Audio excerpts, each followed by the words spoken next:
une nouvelle base de données, commencez à entrer vos données. Même si vous voulez créer un formulaire plus tard pour entrer des données, il est logique d'entrer la valeur d'un enregistrement de données, puis renommer les champs. Ensuite, vous aurez les bases de votre table définies et vous pouvez utiliser la table pour créer un formulaire saisir des données dans la table. Comme vous entrez des données, Access détermine le type de données et définit le champ en conséquence. Lorsque quelqu'un ou plusieurs enregistrements ont été saisis, vous pouvez renommer les champs et modifier les propriétés des champs si nécessaire. Entrez les données en cliquant sur la première cellule que vous dactylographiez immédiatement. Elle vous fera économiser quelques étapes. Si vous ajoutez par exemple le signe, le symbole $, cela identifie que le nombre que vous allez saisir est une devise. Si je mettais le pourcentage, lorsque je suis sur le point de saisir un pourcentage et taper des dates dans des formats reconnus, dans le genre 05/01 2015, le champ 5 sera reconnu automatiquement par Access comme étant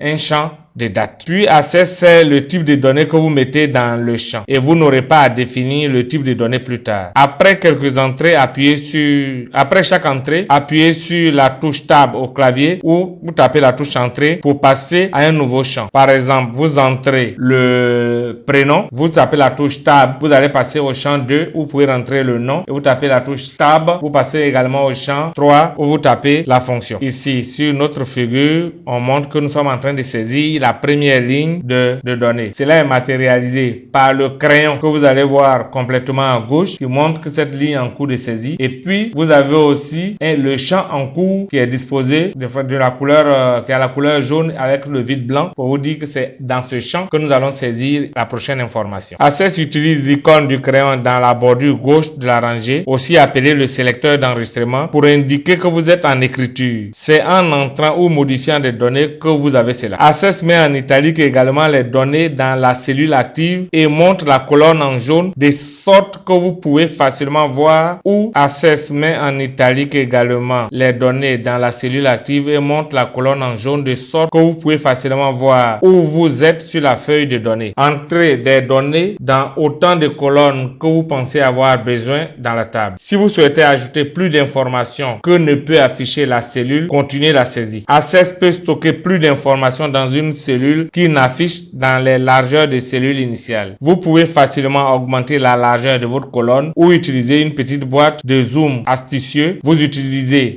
la touche majuscule plus F2 pour faire apparaître le zoom sur une cellule. Si vous décidez que vous avez besoin des champs supplémentaires, vous pouvez les ajouter en utilisant une des 3 méthodes dans la section qui suit. Par exemple, si vous créez des champs en entrant des données, vous pouvez créer un champ supplémentaire en utilisant un modèle de champ ou en définissant en mode création. Microsoft Access est très polyvalent et ne vous enferme pas dans une méthode de données. Création des champs. Après avoir créé une table, vous êtes prêt à créer et définir des champs. Chaque zone sur le champ est une catégorie de données. Par exemple, le prénom et le code postal sont des catégories de données dans notre champ. Ici, vous pouvez définir les champs par une de ces méthodes. Par la saisie des données et de laisser Access déchiffrer le type de données qui est dans chaque champ, comme indiqué dans la section précédente. En utilisant les boutons de groupe ajouter, supprimer de l'onglet champ. Dans l'onglet champ, j'ai les groupes ajouter, supprimer. Ou en définissant chaque champ dans le mode création de la table. Vous pouvez également choisir d'utiliser ces méthodes. L'utilisation du mode création pour définir les champs et les propriétés des champs est couverte dans le chapitre suivant. Le groupe ajouter, supprimer de l'onglet champ fournit un moyen facile d'ajouter les champs à votre table. Le groupe ici. Vous n'avez qu'à cliquer sur le bouton pour le type de données dans le nouveau champ et Access crée un champ du type correct. Le champ sera appelé champ 1, champ 2, champ 3 et avant toute chose, tapez un nom différent pour le champ. Le nom du champ nouvellement sélectionné est sélectionné de sorte que vous pouvez le renommer. Vous pouvez également cliquer sur le nom du champ et le faire glisser vers l'emplacement où vous souhaitez qu'il apparaisse dans la feuille de données. Vous pouvez cliquer sur le champ 5, maintenir la souris, le glisser pour venir le mettre à la position du champ 3. Vous cliquez aussi sur le bouton plus de champs, là, dans le groupe ajouter, supprimer de l'onglet champ du ruban lorsque vous consultez une feuille de données. La liste champ plus s'affiche. Les champs sont répertoriés répertoriés dans des catégories. La première catégorie est les types de base et les catégories suivantes contiennent des options pour les différents types de données que vous pourrez avoir. Le numéro, la date et l'heure. On a les champs aussi, oui ou non. Tous ces types de champs sont définis dans les chapitres suivants. La dernière catégorie, démarrage rapide, est la plus intéressante. Il contient les types de données qui sont communs et relativement difficiles à définir manuellement. L'adresse, le téléphone, la priorité, le statut, l'hashtag, le type de champ définissant le type et le format des données et peut également inclure des propriétés des champs. Vous pouvez apporter les mêmes modifications à un champ que vous créez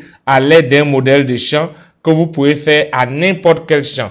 Vous pouvez changer le type de données, le champ, le nom des champs et toutes les propriétés des champs. Donc tout est vraiment faisable quand je suis dans cet environnement-là. Comme on le disait tout à l'heure, quand vous avez une nouvelle table, vous pouvez venir au niveau de l'onglet champs, dans le groupe ajouter et supprimer. Quand vous prenez plus de champs, vous avez les champs de type de base, vous avez des champs numériques, date, les champs oui et non, et puis vous avez des champs de démarrage rapide comme indiqué dans la leçon précédente, qui vous permettent, donc ce groupe de champs démarrage rapide contient les types de données qui sont communs et relativement difficiles à définir manuellement.